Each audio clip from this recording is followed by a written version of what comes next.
Top quality और consistent performance के लिए सिर्फ सिल्वर पंप नाम याद रखना। સમાચાર બનાસકાંઠામાંથી ડીસામાં પ્રજાના વિવિધ પ્રશ્નોને લઈને વિરોધ પ્રદર્શન, બ્યુટિફિકેશનના નામે કરોડો રૂપિયાનો ભ્રષ્ટાચાર થયાનો આરોપ, પાલિકાના વોટર ટ્રીટમેન્ટ પ્લાન્ટને પાંજરાપોળ પાસે બનાવવાનો વિરોધ, ગેરકાયદે કતલખાના નોનવેજની દુકાન સામે કાર્યવાહી ન કરાતી હોવાનો આરોપ છે. રખડતા ઢોર અને ખાડાની સમસ્યાથી નાગરિકો ત્રસ્ત બન્યા છે. સ્થાનિકોએ રામધૂન બોલાવી આવેદનપત્ર આપ્યું.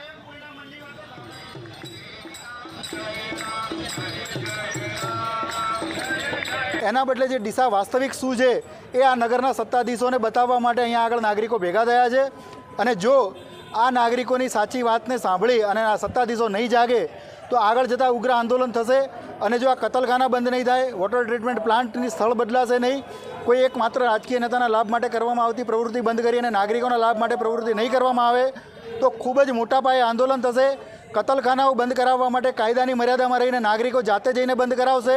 રખડતા પશુઓના પ્રશ્નો માટે નગરપાલિકાના સત્તાધીશોના ઘરે ઘરે જઈને ઘેરાવો કરીશું. સ્થાનિકોએ રામધૂન બોલાવીને વિરોધ કર્યો હતો. ડીસામાં વિવિધ પ્રશ્નોના મુદ્દે દેખાવો કર્યો હતો.